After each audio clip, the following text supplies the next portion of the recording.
I have a really funny thing that this reminds me of, because Hannah, obviously last week we found out that she really wanted a son and tried really hard and it didn't happen for her, and then God gave her a gift. Well, last night, we just moved into a new house yesterday, and Jude's laying in bed with me, and he says, at our first house you had Jada and Taylor, and then at our second house you had me and Charles, so I guess at this house you have to have 2 more babies.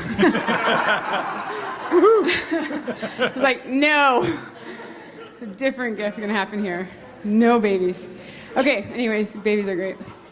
All right, so on that note, God, please. Anyways, Hannah. So Hannah has had this baby named Samuel, and now she's dedicating him to God. Hannah dedicates Samuel. When her husband, Elkanah, went up with his family to offer the annual sacrifice to the Lord and to fulfill his vow, Hannah did not go. She said to her husband, after the boy is weaned, I will take him and present him before the Lord, and he will live there always. Do what seems best to you, her husband Elkanah told her. Stay here until you have weaned him. Only may the Lord make good his word. So the woman stayed at home and nursed her son until she had weaned him. After he was weaned, she took the boy with her, young as he was, along with a 3-year-old bull, an ephah of flour and a skin of wine, and brought him to the house of the Lord at Shiloh. When the bull had been sacrificed, they brought the boy to Eli, and she said to him, Pardon me, my lord, as surely as you live, I am the woman who stood here beside you praying to the Lord. I prayed for this child, and the Lord has granted me him, what I asked of him. So now I will give him to the Lord. For his whole life he will be given over to the Lord. And he worshiped the Lord there. All right. Well, let me just start by saying, and it's going to come out as I work my way through this message, but I can't tell you how passionate I am about this community of people and this community of believers. And it's what keeps me going in so many ways. So that's going to come out here. And if you're new amongst us, man, there is a huge invitation, so much room and so much will for you to just find a place here amongst us and join us just in the community of believers here. So let's jump into this story. Hannah, as we talked about last week, who was barren for most of her life, or to her life up to this point, could not have children, comes to the point of absolute desperation before the Lord, and in the tabernacle of the Lord, one year she prays. And she prays and promises in her prayer, promises the Lord that if he grants her prayer for a son, that she will, in an act of great faith and gratitude, give that son back to God in a life of service to the great and good God who answers her prayer. And God, having, I think, very intentionally brought Hannah to this point, to this place of trust and dependence upon God for this child who will frankly be a very significant child in the course of history, and particularly in the course of the history of God's people. At this point, God brings her to this point, and then God grants her this request. You see, the way I see it is the time is right now to grant this request. Hannah's heart is right now to grant this request. And after that, barren Hannah now has a son. And she names her son Samuel, which means asked of God. That's what it means. So, we covered that story last week, and we even took some time last week at the end of our service to ask of God ourselves, right? In some level of desperation for the needs and the will of God amongst us. We did that last week. Now this week, we have the story of Hannah following through with her commitment, right? Her commitment to give Samuel over to this life of service to God. So we find out that when Samuel is weaned, right when he's weaned, that is when she takes him to the tabernacle, to Eli, the high priest who lives and serves in the tabernacle. And she literally gives Samuel to Eli for him to raise, for him to train, for him to prepare for whatever life of service that God has for him, which of course turns out to be a very significant and instrumental life of service that God has for him. Now, I can't imagine how difficult that must have been for Hannah, right? I can't imagine. Samuel is what? In those days they didn't wean children as quickly as we do, but somewhere around 5, 6 years old, and he's weaned. But nonetheless, can you imagine? Any mother here, can you imagine? Any father, but probably especially mothers. I think you can intuitively understand how incredibly difficult this must have been for Hannah to follow through with. But Hannah has made her promises, God has been faithful and answered her prayer, and now Hannah makes good on her vow. And not only does Hannah bring and give Samuel over to Eli at the tabernacle, but along with him, she also brings a lot of gifts, right? She brings a 3-year-old bull, which is in its prime, which was, by the way, the most expensive and extravagant offering under the laws of Israel that one could bring to the temple, right? And she also brings a large portion of flour, which about 16 kilos it was, and an entire goatskin of wine. In other words, it was not that Hannah was just kind of passing off Samuel to Eli at the tabernacle. She was also providing for the means of the years of the life that he would live there.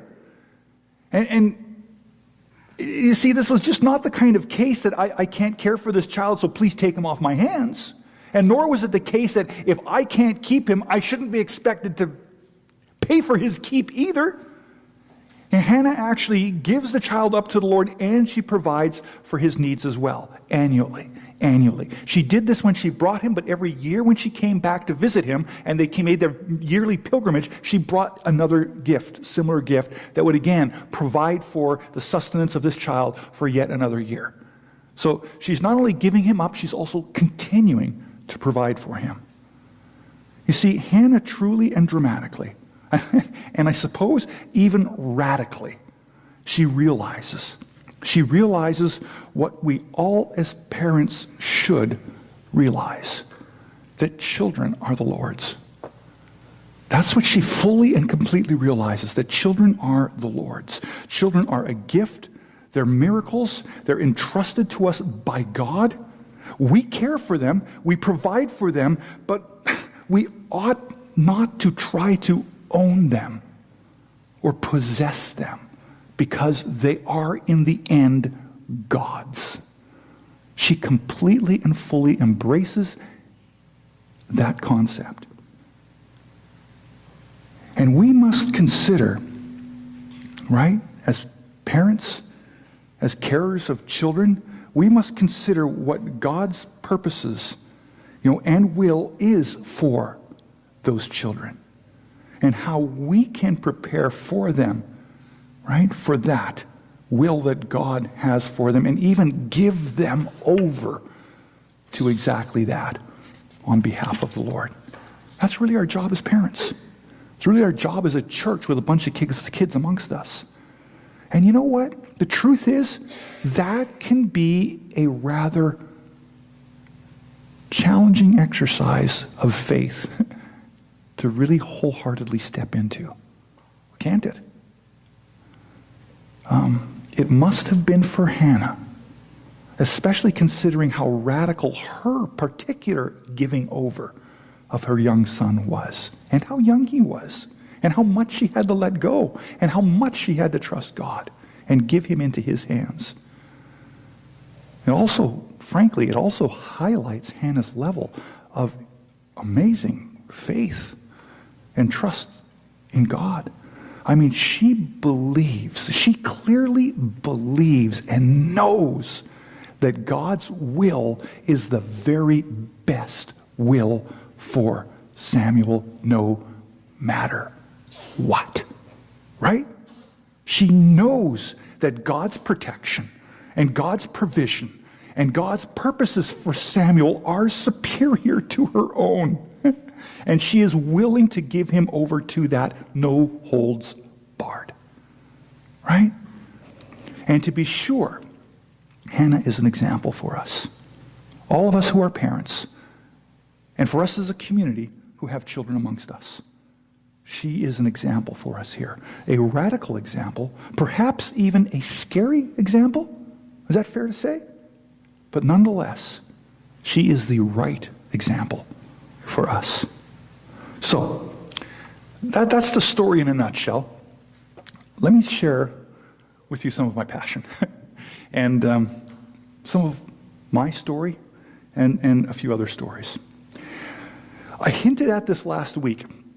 I just sort of passed it very quickly, but I hinted at this one question that I've had in my own life. I've often wondered why and how I ended up in the role that I am in. Right? I've wondered that. How did I end up in this kind of a role of a spiritual leader among a community of people entrusted with the teaching and the spreading of the Word of God and the spiritual health and well-being of a community of people? How? You know, I certainly have this sense without a doubt that God has called me into this role, and it's been confirmed to me by bodies of people in the church. But why me? You know, why me and why this role? I mean, a lot has been vested, and why so much invested, both in terms of responsibility and authority in me that comes with this office that I've been called to occupy. You see, and the reason it's so puzzling to me is frankly this. It's because I know that it's not because I was such a great and amazing spiritual guy, and therefore I'm qualified to this. I know that's not the case. I know that is not the answer, which has constantly throughout much of my life begged the question in me, why? But I did receive a bit of a glimpse into the why about 30 years ago, actually, 30 years ago. So now you're going to figure out roughly how old I am, which is no big deal. But about 30 years ago, I was 25 years old. And I came across a clue to the answer, at least in my case anyways, in my specific case, a piece of the answer. When I was 25 years old, I came across a baby book that my mother had for me. All right? And in this book, parents could write all kinds of information and facts and thoughts and wishes, and other people could even write wishes in there about the baby for whom this book is for. For example, there was a whole page that you could write in all kinds of stats. There was a place for the time and birth and weight and all that stuff, length, place of birth, all that, and a bunch of other just statistical data as well. There's also a page for a family tree that you could fill out. And there were pages for people to write thoughts and comments and wishes and stuff on, all kinds of pages for all kinds of different things to write in this baby kind of book, journal sort of thing. And there was 3 books. There was a book there that was for my older brother. There was a book for my younger sister. There was a book for me. And when I came across these, I started looking into them. And it was interesting to me. My brother's book was very full of all kinds of stuff. My sister's book had quite a bit of stuff in it. My book had almost nothing in it. Almost nothing. My name was on it. And other than that, there was one sentence written in that book. One singular sentence. And I know exactly what it said. It said this.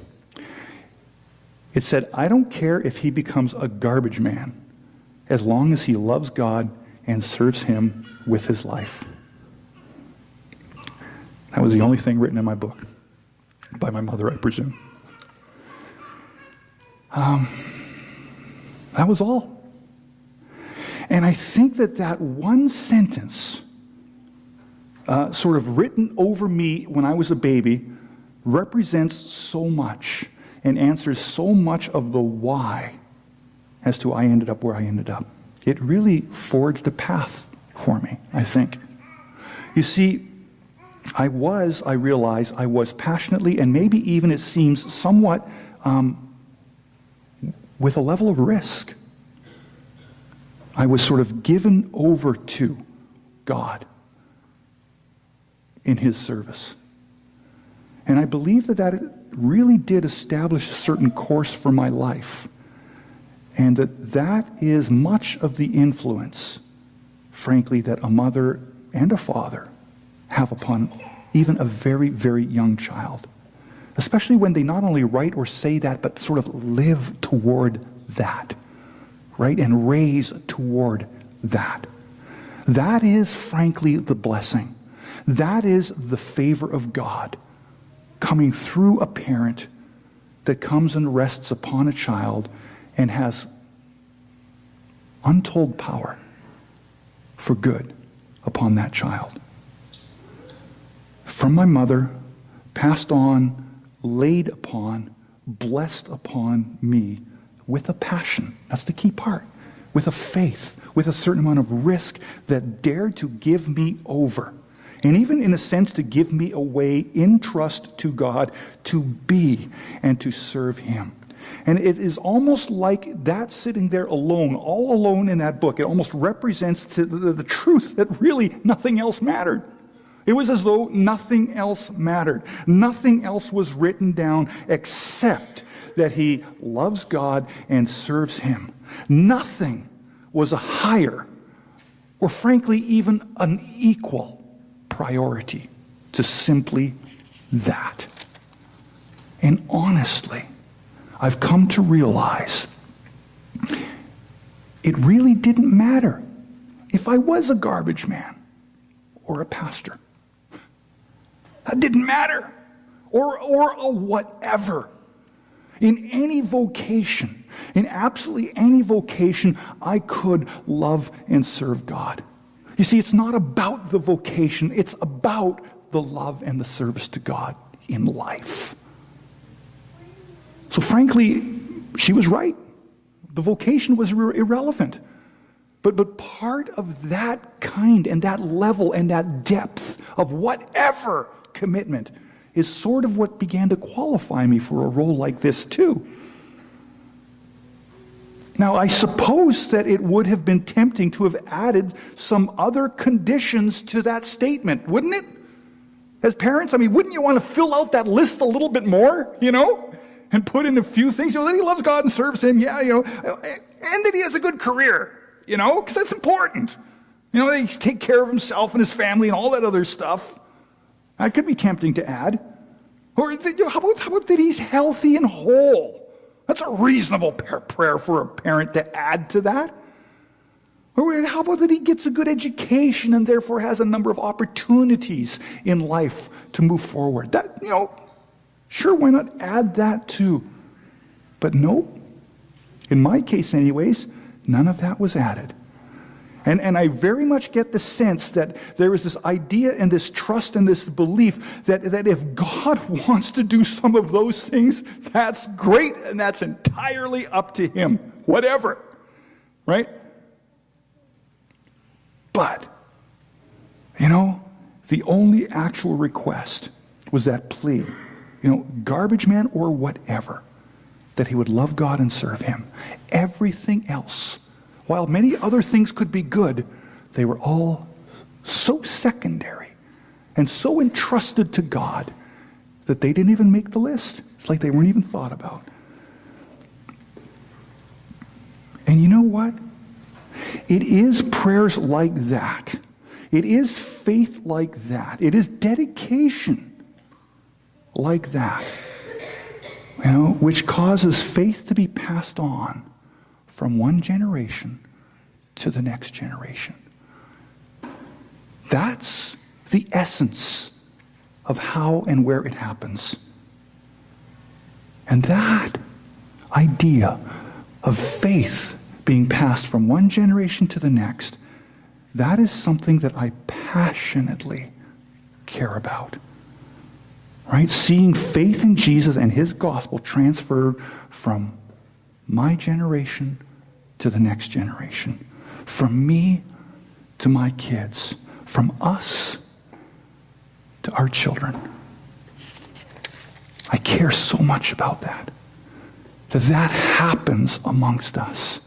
And you know what? I care so much about that because I have come to recognize over the length of my life that transference actually is not an automatic thing. That's why I've taken it upon myself so passionately, because I realize that's not just an automatic kind of thing. And that there are things most certainly that we need to do, things that we need to commit to, things that we need to live out in order to cultivate an environment where that transference has a better and better and better and better chance of actually playing out.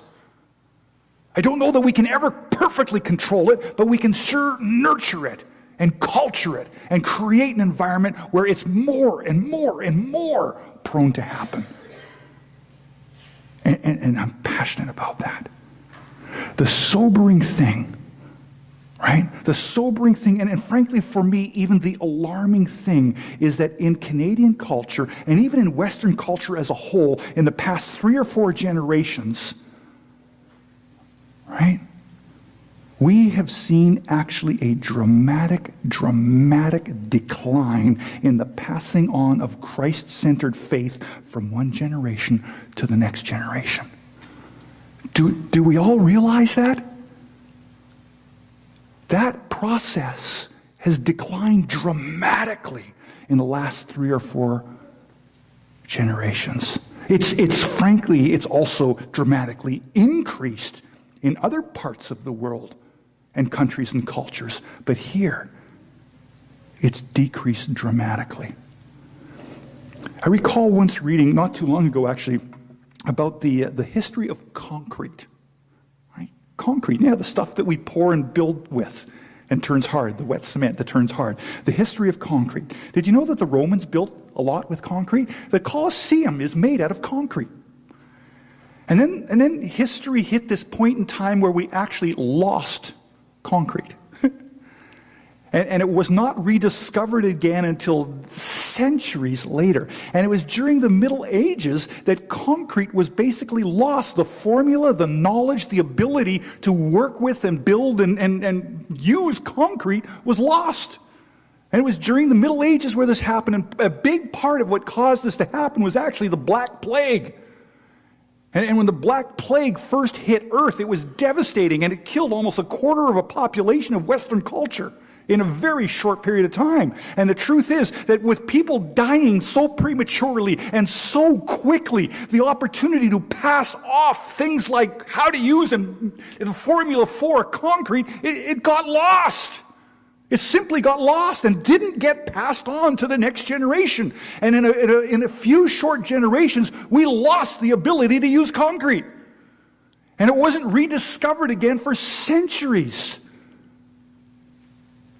And that's what happens when we fail to pass things on from one generation to the next generation.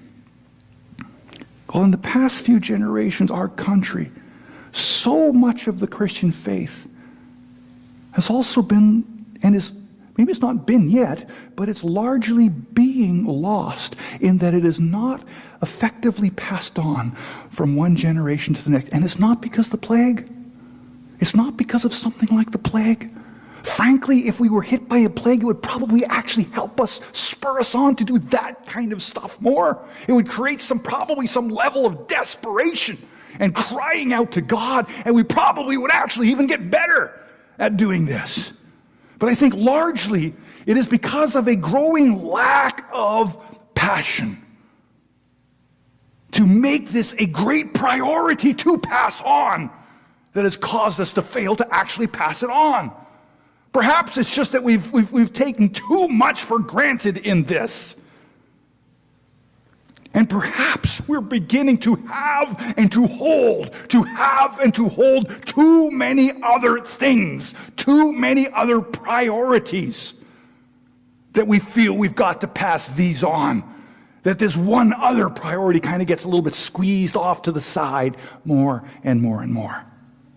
In the wealth of opportunity and cleverness of our society and its achievements, right? Faith is beginning to fail to remain that one great thing, that most important thing. It's no longer the I don't care about whatever else as long as this one thing. He loves God and serves him with his life. That's all that really matters. That kind of primal priority is being lost. And other things, other priorities creep in and begin to supplant that one primary priority and slowly erode its place as priority. And generation by generation, faith slips a little bit more each generation. And it soon was dropped right off the list of priorities of what we ought to pass on to our children. And I know too many stories in our culture, in our community, where great-grandfather and great-mother were powerful warriors of faith. And their children, who would be the grandparents, well, they were regular church attenders. And then their children, who would be the parents, well, they went to church when they were kids, but when they hit sort of the later teen years, not so much anymore. And then their children almost never went to church, just very occasionally. And then their children grow up in an absolute spiritual void of spiritual almost nothingness. I know so many stories like that. And you know what? Today, if asked, just in our general population, what do you hope for your children? If you ask that question, what do you hope for your children? Just out on the streets or in the mall or whatever. If someone were to step up and say, here's what I hope for. I don't care if they become a garbage man, as long as they love the Lord and serve him with their life. In many parts of our society, probably in the predominating parts of our society, that kind of an answer would be unthinkable. Unthinkable. It might even be considered, over the top radical, or even scary in a fundamentalist, crazy kind of way, by so much of our culture. And you know what? I won't deny that it is scary. I won't deny that. But it's not crazy. But I tell you, it's not crazy. It's scary because it's always a challenge for us to give up and let go control. That's what's scary about it. Because we're frankly control freaks. It's part of what happened to us in the fall. And we want to control our own lives and destinies and our possessions. And what's our greatest possession but our children? We have a hard time letting them go out beyond us, away from us, and out of our control. So yeah, it is scary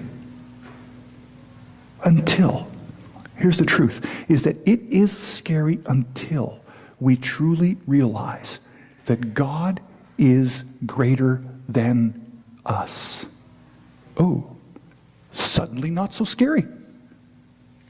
When I truly not only realize but also believe that, truly, that he's more faithful than I could ever be, that he's better than me. I know it sounds almost stupid to say that, God's better than me. Well, of course he is. But when you truly embrace the truth of that and rest upon it, then suddenly this is not such a scary decision to make anymore. That he is infinitely more loving than me and infinitely more in control of the tangibles out there than I am. Suddenly, it's not so scary anymore. When we truly realize that, while it might be somewhat butterflies in the stomach kind of thing, when we fully realize that, it's certainly not crazy. When we have faith in a God like that, it's certainly not crazy anymore. It is, in fact, a great and good and even rational, peaceful and comforting thing to do. This action of faith of giving even our most precious possessions, our children, over to God. It is actually ultimate security rather than threat to give our children over to the will and the future of God when we truly realize and believe who God is. Right? We dedicate children here. And you know, sometimes it's kind of done because, well, you know, Roger suggested I should do this. I've got these kids, they're driving me nuts. Maybe I should do this. Probably better to do than not to do, right? But I remember when Jen dedicated Theo. How many years ago now? 8? 9 years ago. And man, I was struck, because she shared with us on that day, and I was struck by how seriously she took this. This was not just something I should do because it's better to do than to not do. This was like, do I really believe this? Kind of a step. And there was actually, before she did it, there was like a pause. I don't know if I can do this. I don't know if I can do this. I don't know if I can actually do this. Knowing what it really is to dedicate and give your child over to God. I don't know if I could do this. And she shared this with us on the day that she dedicated him. But the thing that struck you, I remember it. The thing that struck you was this, almost like God said to you, Jen, do you really think you can take better care of him than I can? Do you really think that you can control fortunes and futures better than I can? And you had to admit that no, you could not. Therefore, I must do this. And that's kind of the way it played out. That says so much. You know, this is my dream. This is a big, big, big part of my dream. This generation to generation passing on of our faith. Right?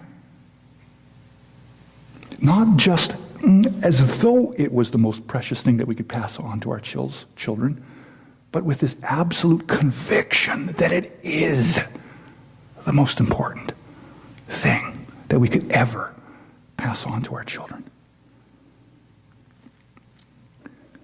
And I love the kids of our church. When in the early years even of our kids, and I just have this bit of a history with Trevor and Jen. When my kids were young, Trevor and Jen, we named them as our godparents, and they took it seriously. And they showed up at our place so many times at nighttime to read stories to our kids. They'd show up at their ball games. They'd show up at birthdays and all kinds of things, bring gifts. And they were just there, and they created this bond and this connection with our kids that is exactly what I was praying would happen. And just enforced this sort of godly direction in their lives. They were like this other influence. Because, you know, parents can only play this sort of one level of authoritarian kind of influence sometimes. And it's so amazing to have someone else come in there who can play that mentorship sort of influence in their lives. And that's exactly what happened. I'm so thrilled that that happened. And it's part of what I just dreamed for amongst us as a church. And it's really thrilling to me now, sort of a generation later. And now one of the cool things is that I've seen my kids start to hang out with Theo and Gus. And they just want to be that for them too. And I remember a few birthdays ago, I don't know if it was Gus or Theo, had pirate birthday party theme, right? Is that pirate? Police and robbers, yeah, cops and robbers. And you needed someone to be who, the cops or the robbers? The robbers. And you checked the phone if Silas and Quinn would be willing to come, and they were all over it. And then like the day before, Nate finds out this is going to happen. He goes, can I come too? And he wanted to be there too. And he was there. And it's exactly the kind of thing that I just pray for would happen. More and more and more amongst all of us. And now I do this soapstone carving thing, and Theo comes to that.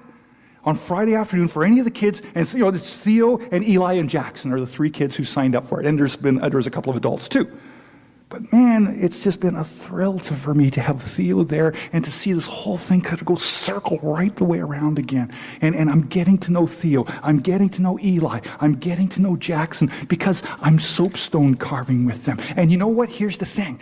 I'll let you in on this. It's actually not about soapstone. That's just secondary. I don't care what it is that brings us together. It's about relationships. It's discipling and sharing life together. Making myself available to them as their pastor too. Making myself approachable to them as their pastor too. That's the passion behind it. Right? It's frankly, it's doing all of those things, that discipleship, relationship, passing on, cleverly disguised as soapstone carving. That's what we're doing. Cleverly disguised as soapstone carving. Don't tell them that. Just let them think it's about soapstone carving. But it's really about this. That is really what's behind it. It's my dream. It is my dream. Reflection dance studios like that too. It's not really about dance. Don't tell the girls that.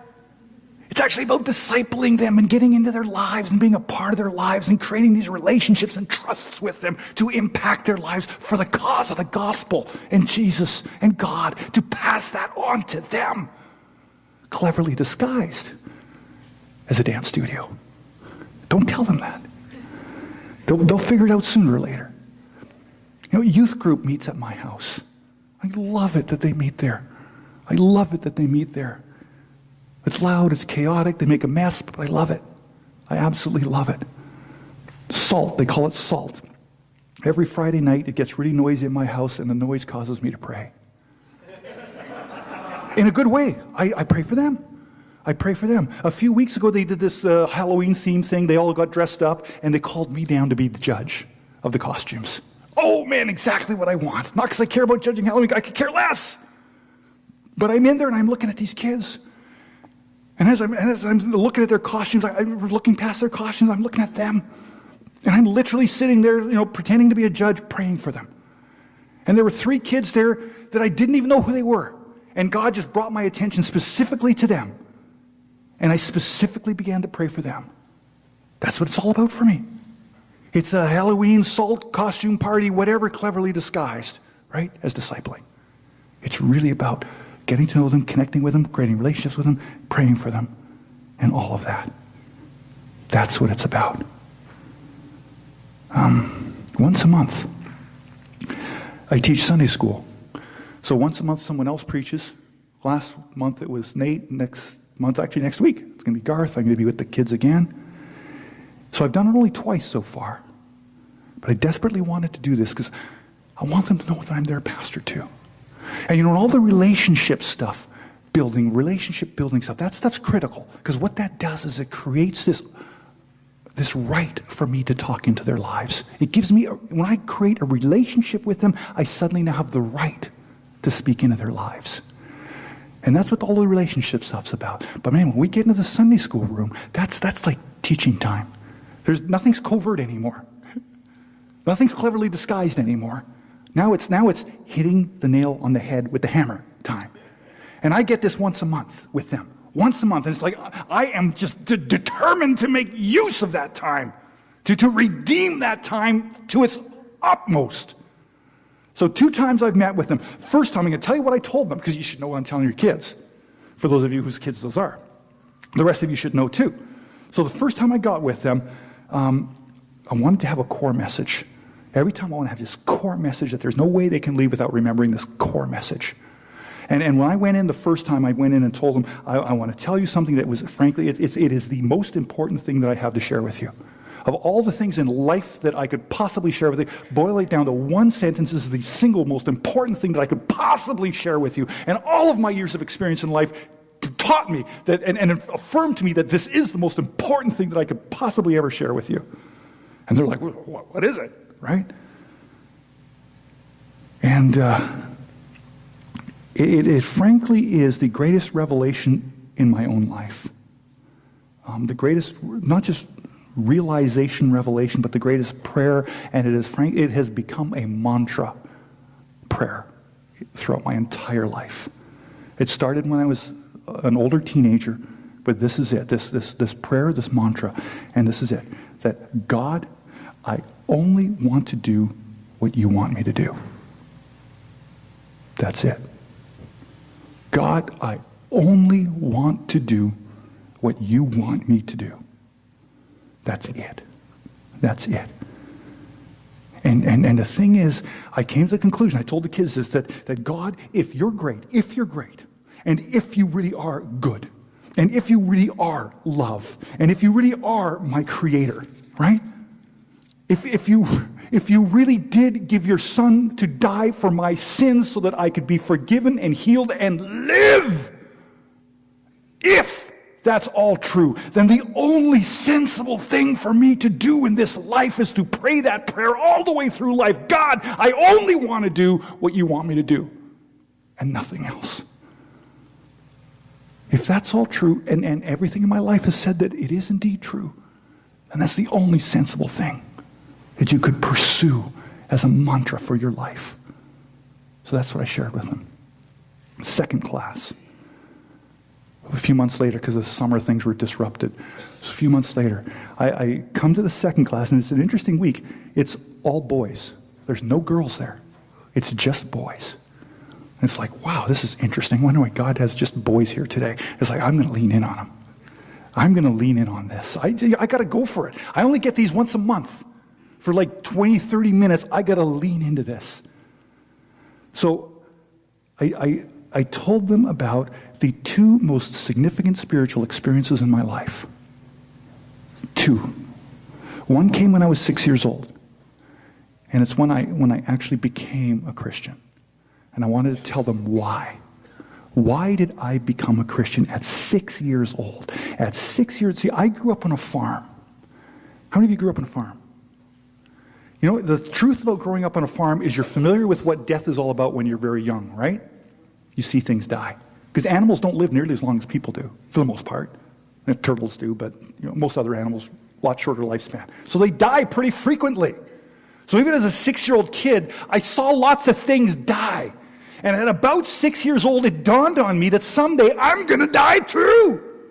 That was the great revelation of a 6-year-old. Things die, animals die. Actually, I'm kind of like the animals. I'm going to die too. And it scared me. And at the same time, my mom was reading to me this children's version of Pilgrim's Progress. And guess what happens at the end of Pilgrim's Progress? The guy dies! And it freaked me out. And they portray his death as walking through the river of death, which didn't sound good to me, right? And they describe how the water's getting deeper and deeper, and finally this death water envelops him, and he dies. And I'm freaked out. But he's also, as he's walking across the river of death, he's got his focus on Jesus, who's on the other shore, that gets him through the river, up and out, resurrected onto the other side of the shore. And I realized, I've got to do that. If that can get you through the river of death, I've got to do that. So I did that. It was largely out of fear of death that I became a Christian. Actually, not so unusual probably for a lot of people, but that was my story. So I told them about that, and I kind of freaked them out a bit, and I intended to, right? That's what I do. And the second experience I wanted to tell them about was when I was 16. When I was 16 years old, I got baptized. I got baptized. And I got baptized for entirely different reasons. I was already a Christian. I knew I was safe. I knew that Jesus had me, right? And I knew that I was secure there. But now, something else clicked in my life. And I wanted to take this strange step of obedience, this being dunked in water wholly and raised up in front of a whole group of people, which, most 16-year-olds aren't real excited to want to go through something like that, but I desperately wanted to. And the reason I wanted to was because I suddenly realized now how much I loved him. It dawned upon me how much I loved him. for doing what he did for me. And I was overwhelmed by that sense of love. And therefore, if he's asking me to do this and identify with him, my life with his life through this baptism, then I want to do it. And that was the second thing I shared with them. So guess what they're thinking about? Yeah, they're thinking about these things in their lives. It's what I'm hoping for. It's what I'm striving for. It's what I'm passionate for. And you see, that was so significant because that second incident I told you about my baptism, that was so significant for me because that faith, Jesus, at that point in time, I knew that he had become my own. My faith had now transferred from one generation to the next generation. That's why it was so significant for me. That's why that was such a big milestone for me, because I knew at that point the transference was complete. It was now mine. One generation to the next, my parents to me. That's a big part of my dream. That's what I want to share with these kids over and over and over again. So, let me wrap up really quick. How does this work? Commitment. Sold out. An absolute highlighted priority that this is the most important thing that I can give to you. It starts there, with us being there. It starts with parents that are there. That nothing else matters but really this. Everything else will trust to God. You know, there's one thing you get to take to heaven with you. One. It's not your shoes, it's not your clothes, it's not your car, it's not your house, it's your kids. That's it. So what else matters but that? It's that kind of commitment. It starts with that. And then it's followed up by the actual giving up of our own children to the Lord. This desire to pass on to them that one thing. And then I think it's followed up by prayer. Prayer. Prayer. And we're going to close in a second with Hannah's prayer. Faithful prayer. You know what kind of prayers work? Faithful prayers.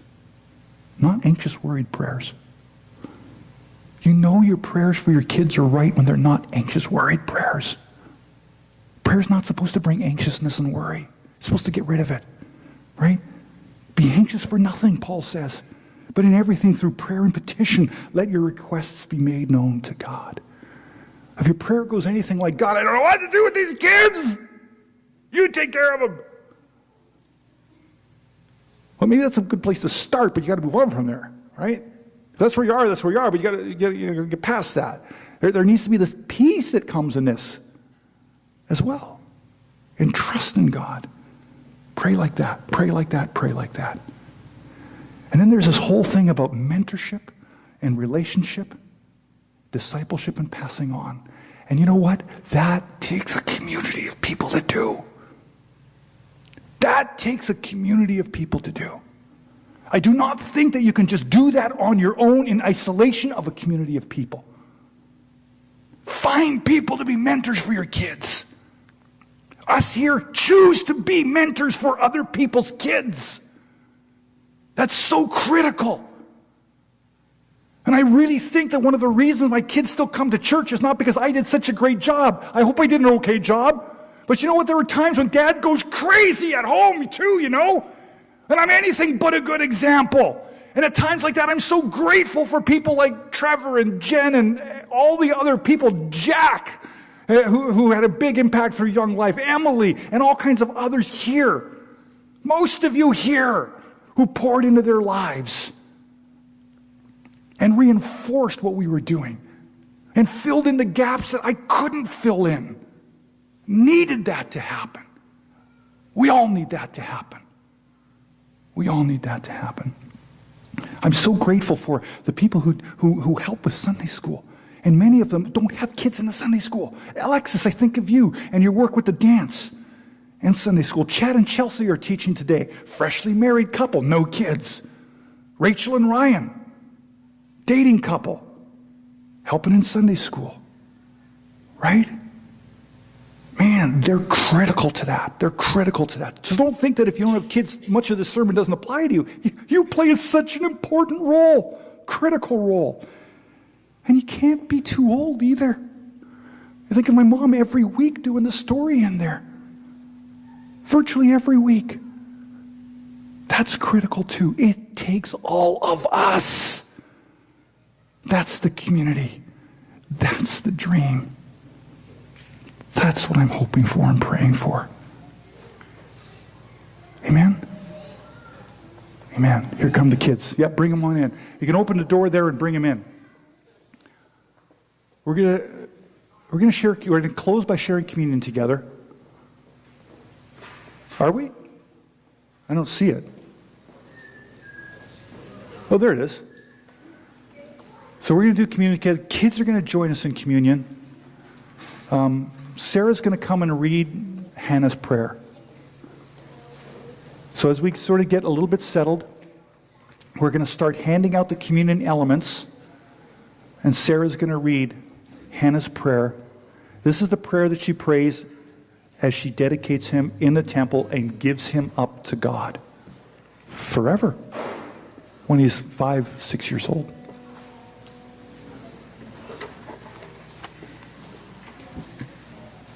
Okay. So this is Hannah's prayer. Then Hannah prayed and said, "My heart rejoices in the Lord. In the Lord my horn is lifted high. My mouth boasts over my enemies, for I delight in your deliverance. There is no one holy like the Lord. There is no one besides you. There is no rock like our God. Do not keep talking so proudly, or let your mouth speak such arrogance.